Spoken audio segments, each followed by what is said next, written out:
NHL referee Kerry Frasier, longtime official in the league. He's now working at a TSN in Canada. He is kind of the Mike Pereira, if you will, for their website. He writes a lot of officiating points of view on stuff that you see in the NFL. Author of a book. We'll get into that as well. But he comes to mind, PT, because, you know, Radko Gudas, his name has been coming up in the Philly area for a while here. And you wonder, you know, as you get down to this playoff time, can the Flyers keep putting him out on the ice? I mean, 6 of 7 penalties they had to kill the other night. Not all of them his fault, but that big penalty in a big moment, he just doesn't seem like he's getting it, Kerry. And we welcome you onto the show, and you wonder if you're officiating a game, is he the kind of guy now that you guys keep an eye on? I mean, has he got himself to that point where even if maybe it's not malicious in his mind, that you guys are kind of told, hey, they got this guy, you got to keep an eye on him?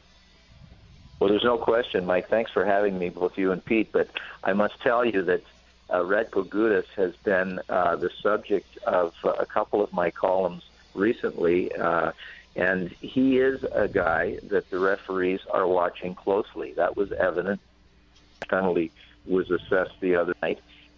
It was an interference penalty that probably should have been a major in-game misconduct and not a match penalty because there was not contact to the head of his opponent. But nonetheless, that just shows you, to your point, how closely this guy is being watched. He has flown under the radar on the suspension ladder, but he's right on the edge, and I believe that it's just a matter of time unless he changes his ways, and that would certainly be in the best interest of Mr. Gudas and also the Philadelphia Flyers. Yeah, and I mean, guys like Ron Artest come to mind. You know, when you have that reputation, you know, sometimes you're going to, the calls are not going to go your way because of it, and you wonder, he's on a short leash, obviously, but you watch these games, are these hits so egregious, or is it the game has changed so much from where, a lot of hardcore hockey fans remember? I mean, the game has changed a lot even over the last 5 years. Well, Mike, it's a combination of both of those. The situation with players like Radko Gudas is that they demonstrate a lack of respect for the well-being and safety of their opponents. I'm all for hard play, for good hits, legal forms of contact. But what we know now medically, with studies that have been ongoing, both in the NFL, the NHL, relative to multiple concussions and the effects that linger and carry on throughout a player's retirement years in life, it just doesn't make sense. And there are players that have demonstrated disrespect for opponents, and back in the 70s and 80s, they would have given him a raise. Well, I got to tell you, they have certain ways of policing their own as well. We had the bench clearing brawls, and if a player was looking for trouble that could end an opponent's career, he was a marked man, and players let him know that it wasn't acceptable. We don't have that much anymore, with the instigator rule, and I'm certainly not suggesting that vigilante justice would help in this case. I just think that at some point, as the snowball rolls down the hill here with these dangerous hits and the leg checks that have resulted, in the Buffalo game, we saw, Marcus Foligno take one in the leg, and he got up after a Flyers goal was being scored and cross-checked Gudas to the ice. They fought. Later in that game, it was 5-1, and this is what really troubles me, guys. It was 5-1 against Buffalo. Flyers are going to win the game. There were 3 minutes and 33 seconds left, and a rookie, Daniel Catanacci, was carrying the puck through the neutral zone. He was being checked by Chris Vandevelde. He actually had the puck knocked off his stick. He was in a low position as a result of Vandevelde's pressure, putting him in a low posture. Gudas just charged from the blue line and blasted this kid right in the face.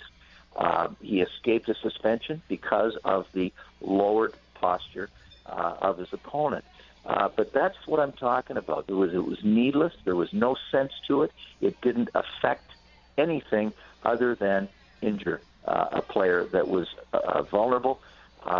and unaware of the impending contact. Former NHL referee Kerry Frasier is with us. His column, which is excellent on TSN, is called Come On Ref. If you want to find, you can easily Google Kerry Frasier, Come On, and find his thoughts as we discuss a little bit about Radko Gudas. Kerry, my curiosity comes from the fact that you sometimes wouldn't see a match penalty for maybe once a month or once every 2 months, and now there's been a couple of match penalties. Are they too fast to throw out a match penalty? Because even the Devils broadcasters, I know you watched the game on the Flyers broadcast team on Comcast Sportsnet, but I saw the MSG feed, and even the Devils color guy said, "Oh, the Devils are getting away with one here. I don't know if that's a match penalty." Well, that was Kenny Danico, and I did hear his comments as well. But I would have to agree that it was not a match penalty.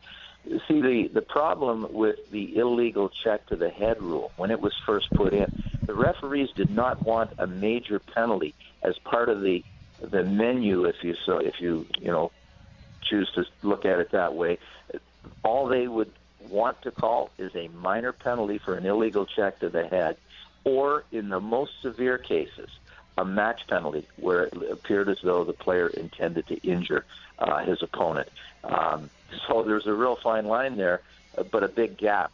There's no major penalty. So in this particular case, the referee thought it was a blow to the head. His opponent, Bobby Farnham, was whiplashed and landed harshly to the ice. So the referee had the option, thinking it was an illegal check to the head, to call a minor, but no, he felt it was much too severe, and I think the reputation of Gudas was certainly factored in, went with a match penalty. We had also the match penalty to Wayne Simmons for the glove punch on McDonough from the Rangers, who is about due back from a concussion he sustained from that punch. I supported, the call had to be made because anytime a player punches an opponent with foreign material on his hand, like tape or like a glove, and injures that opponent, it becomes a match penalty. But I didn't believe that there should be any action further to that, no suspension, because it didn't appear to be that hard of a punch. Obviously, it was sufficient to cost McDonough, but nonetheless, if you recall a few years ago in the Winter Classic game, Sidney Crosby was collided with Steckel from Washington, and he whiplashed. He had his bell rung.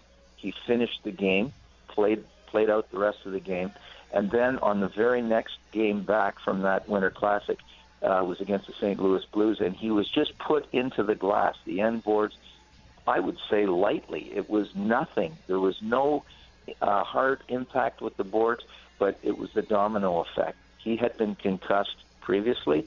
It wasn't recognized, and he ended up having a severe concussion from a very light contact against the glass and was out for a considerable length of time. So, there's pre-existing conditions that certainly can come into play here. I really don't think that Simmons threw that hard of a punch, but it certainly caught him in the right spot.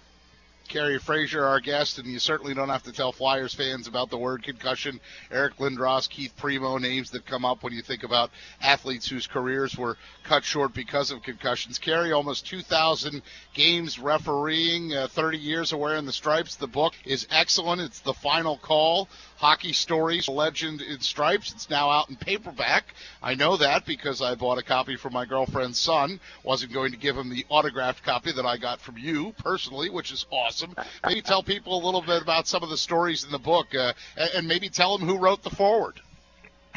Well, Wayne Gretzky wrote the foreword, and it was a wonderful foreword.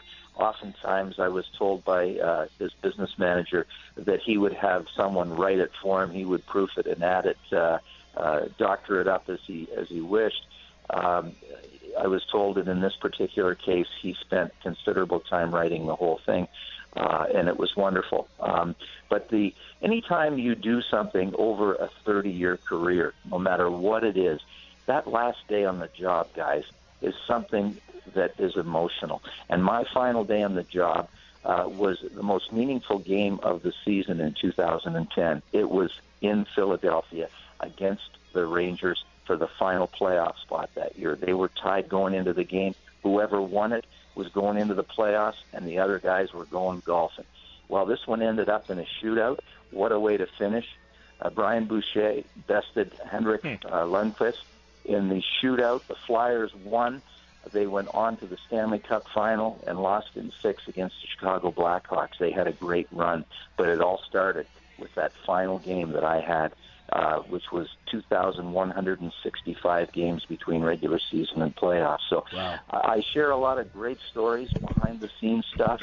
There's some family stuff. Women love the book.